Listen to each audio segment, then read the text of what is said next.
Good afternoon and good evening to most folks out there. I am the Pulse Rifle. This is a video from the Pulse Rifle Plays. This is where I get a lot of my gaming done. This is the Retro Station. Some of you have seen this in person. Some of you, a lot of you have not. I'll get into the nitty-gritty of what's all going on here, including the horrible mess of cords down there. I know, don't shade me. Trust me, it could be worse. It could be behind everything. But what I wanted to show off first, because it doesn't get a whole lot of attention, is this is actually where I keep all of my spare controllers that I am not currently using. This includes things like multi-tap for the Super Nintendo and the PC Engine multi-tap accessory for my PC Engine CD. But yeah, I have the Sega Saturn 3D controller. Let's see, this is my Nintendo NES Max, Super Nintendo controllers, N64's up here. Dreamcast, I have one of my Wavebirds here. I have a second Wavebird, but I don't have the receiver. It's probably lost in my Stout storage. That's right.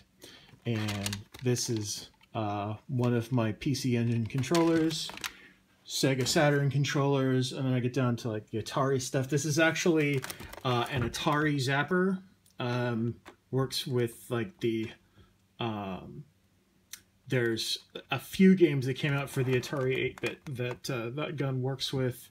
And then we've got some Xbox controllers, some Atari paddles, PlayStation controller, and then for my physical media, here's the showpiece. So in the back here, you can see it, the top of the mushroom.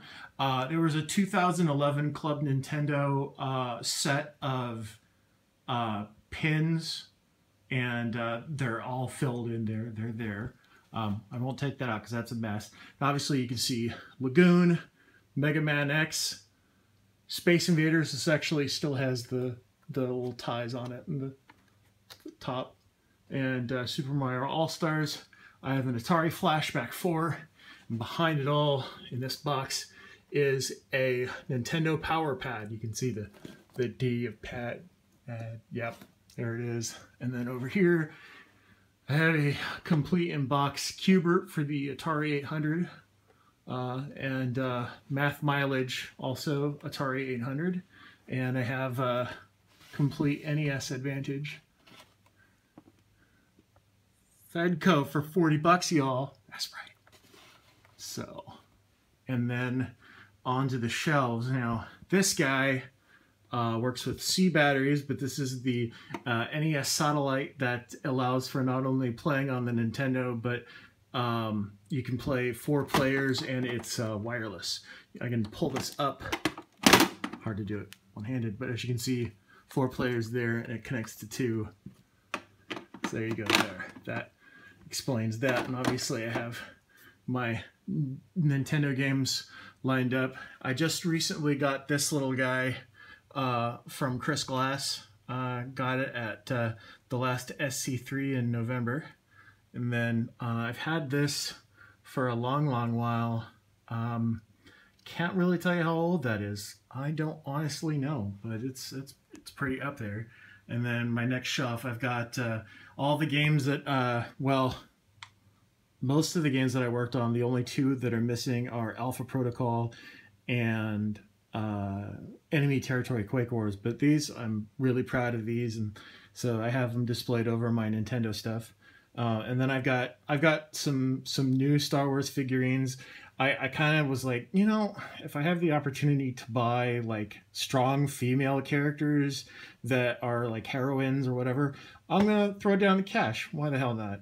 And it was buy one get one 50% off, so that's why I bought the dude.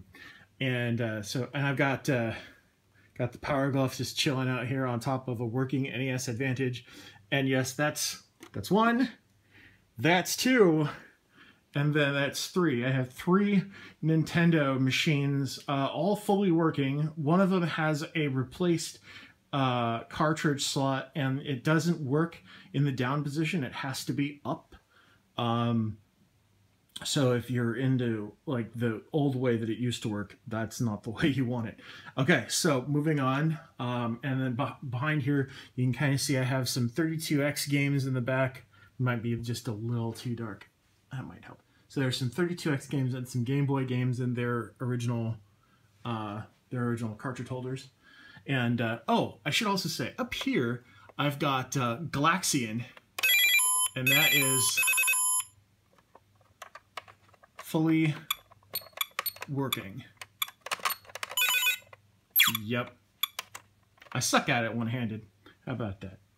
All right. Now, my next shelf, I have Game Boy Advance, and this actually has a cable so that I can connect to it, connect it to either another Game Boy Advance, or I can connect it to a GameCube and play stuff on the Game Boy player using the original controls. This is a Splinter from the latest Teenage Mutant Ninja Turtle series. Though you can't tell, the head is actually re-glued. It fell off my shelf and under one of my office chair wheels, so it goes. And then, but down here, I've got DS Lite, 3DS, and a Game Boy Advance SP, and these both have, this has the EverDrive GBA, which allows me to play anything from the Game Boy Advance on it, and then this is the EverDrive GB, which, yeah, does that for the Game Boy. And I have my 3DS and DS libraries there, the 32X chillin', and in front of my Genesis games, the 2 HuCards that I actually have for the PC Engine. I've got a working PS2 here that I need to get another kit so that I can build an SD card mod to it, and that would actually go onto here and into the back of it and so forth. And there's a Super Nintendo Game Genie. I've got an Xbox here, and this Xbox has, you can kind of see it in there, but I actually have a SD card hookup working on it, and that's running with a 128 gigabyte chip. So yeah, that's kind of fun. This is my TSOP flashed Xbox, and behind here I've got Super Nintendo games and N64 carts, and I've got my Super Game Boy right here, some Dreamcast games, Sega Saturn, Sega CD, and so forth. Then it gets to be a bit of a mess, but I've got my GameCube games down here, and then you go down a little further, and I have stacks of Xbox, PS2, and I have Atari 2600 games, Atari 800 games stacked, various burnable media, and then down here I have 2600 games, 5200s in the silver, a stack of 800s, and these discs here, these were a part of a set that I purchased outright from a guy who used to live in Montrose. He had an Atari 800 in a dust jacket, along with all of these discs, which all of them I've gone through. They all work. I think save for 2 or 3 that I've discarded. But they all work because they were sitting in a garage that was air conditioned since 1986. Not touched, but fully working. How about that? And I have 2 generations of Atari Lynx, and inside the little bag here I have games for it. I used to have the boxes for them, but it got cumbersome, and back then I wasn't doing any real collecting or displaying. Now I am. I feel kind of sheepish, but so it goes. Okay, so on to this glorious setup. Hey, what's up, guys? All right, so first of all, we'll go kind of back to front, I suppose. This is the PC Engine and Super CD-ROM. And this is one of my latest acquisitions. It's an Avenue Pad 6, a 6-button controller for the PC Engine. There's only like 2 games for the system standard that work with this controller. That is Street Fighter 2 Champion Edition for the PC Engine, and the other one is Strip Fighter 2. Yeah, Strip Fighter 2. So it works. I've tested it. It's good stuff. It works with CD games and all that. So I've got the Atari 5200 here, and its abysmal controller to the right. Still don't get why they were always so keen to add the little like number dial there, but so it goes. Okay, so next up we have the Atari 800. Now this is the Atari 800 that I picked up from the guy in Montrose, and he oh, I should show this off. So this little guy here, this is a Lotharic SIO to SD, and this connects to the side here, and it allows me to play anything from the disk history of the Atari 800. This is a a 2 GB SD card. It definitely doesn't need 2 gigs. It maybe to fit the whole thing, I could maybe do it in like a 584 or no, a 512. Excuse me, 512. But okay, yeah, that's minutia. Anyhow, this is the prize here. There it is. It is in. Oh, look at me popping up keys. It's a mechanical keyboard, guys. It'll pop up on you. But yeah, super clean. Barely ever. Didn't see the use that my family's did. Mine unfortunately disintegrated when I was fixing it one day back in Santa Clarita. And another way you can tell that the system didn't get a whole lot of use. Check that out. I don't know if you can tell, but usually when you look at these old controllers, like the ones that were sitting on my my little shoe rack, the orange is usually like wiped out, and it's usually black. This is in pristine condition. Still, I'll say, if you're gonna play an Atari 800 and you're used to modern games, use a Genesis controller. It will save you a great headache when you're playing games like Bruce Lee or things that require more precision. Next up here in the collection is, I have 2 of them stacked, but basically I have a Atari 2600 Junior, and then I have a Deep Sixer below it, and I've got Asteroids chilling here. I'll say that I won the 2600 in a raffle. The Deep Sixer came from a friend of mine in Orange County that was kind of clearing out his space, and so I wound up with a Deep Sixer. How about that? It's fully working, but I would say that it's probably for my tastes a bit primitive. But that's that's me being a snob. So don't mind me. If you're into 2600 games, more power to you. Do it. But for me, not so much. The Vectrex here. So this is I won this at a raffle, SC3 again. Had a few years of doing a whole lot of raffles, and this was truly a prize. Its only weakness was that it was actually having trouble booting up when I first got it, and turned out it needed a new fuse. And once I soldered in a new fuse, it actually worked really well. So hooray for that. And that's fully working, and I've been meaning to get a little memory or an SD card or a multi-cart for it. At some point I will. The library's like 70 something games. So but there it is. That's the Vectrex. Then of course we have the the PS2 sitting vertical. The PS2, it has a free McBoot, so I can load games through the SD card modification that I've done to the hard disk drive adapter in the back. But I won't show you the back end because, you know, messy cords and whatnot, stuff like that. But, you know, ugh. Sorry guys, I know, trigger, right? Trigger warning? Okay. So you'll see here I also have a keyboard. This is a Sega Dreamcast keyboard.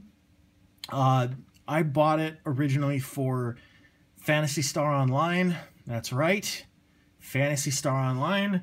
Played that shit with a dial-up. That happened. I've got a little TV dinner tray that I can use with it, and I've got a GameCube here, and this GameCube, I have a little memory card with an SD card attachment so that I can boot Homebrew. This enables me to use the Game Boy player and use that combined with the Game Boy Advance that I showed earlier.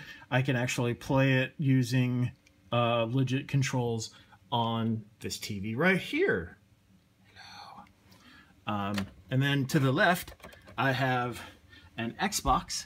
I know the lighting's not great here, and it just looks like a mess of cables, and that's because this, this cable was for the Dreamcast that sits above it, but this Xbox is, fully working. This little cable here that I have wired up is for a wireless keyboard, in case I want to, start doing something like play Commodore 64 games or something emulated. This is my emulation box. It's what I use it primarily for. Then up here I have my my Sega Saturn. I have a controller attached to it, and then Dreamcast to the left, and all of its various accoutrements there. All right, so things get a little more exciting. I should say that I have a lot of things connected, over there, and I know it's a mess. Shoot me, it works. I know where everything is. Shut up. This computer is what I use to do my streaming. I have everything, all of these systems, and yet more which I have to show. They're all connected to this machine right here, and this TV will, well, actually, let me take a little step up here, show you this. So this is where everything connects to. So there are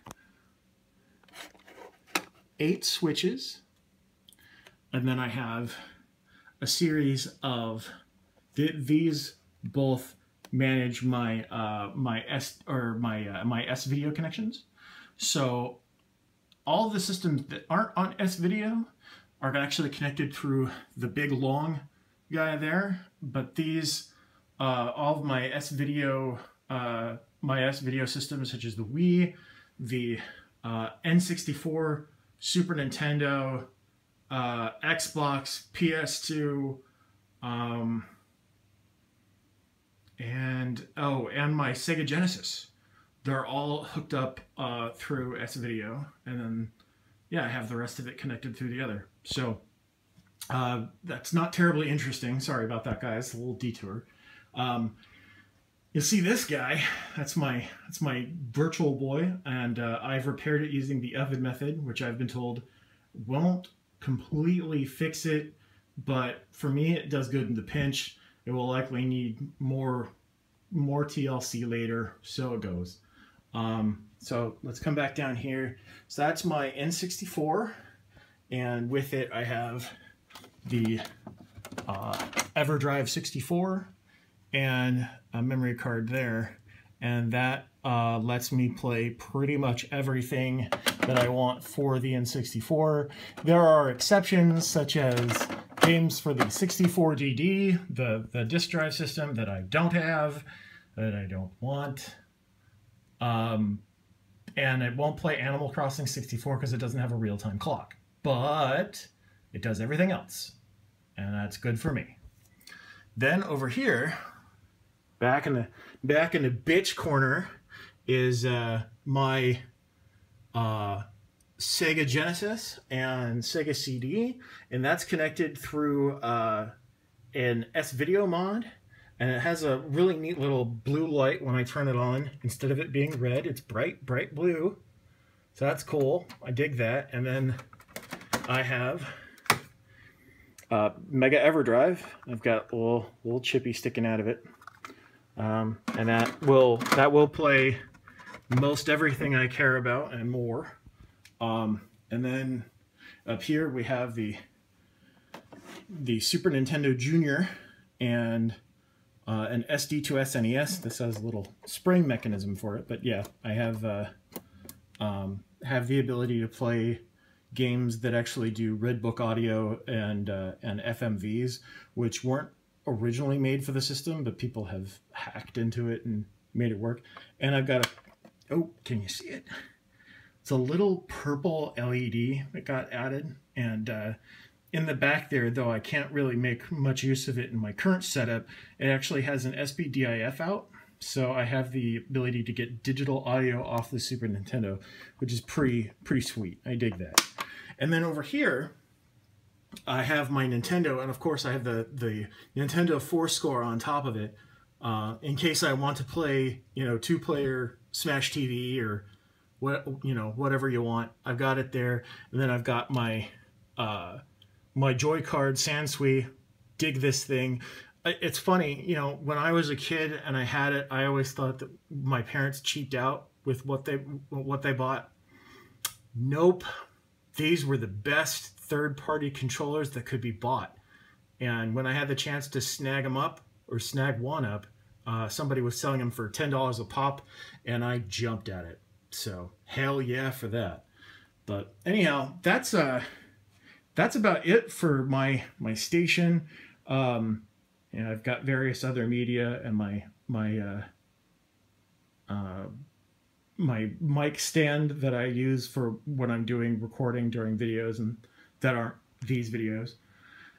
I've got my figures, Darmok, Angelot at Tanagra, and of course Space Jesus, what's up? And well, Brian's at the bottom because he must suffer. And I got Breakout in case I need to go out. I break out. All right, guys, that's it for me. Thank you for watching, and yeah, feel free to recommend it. Pulse Rifle out.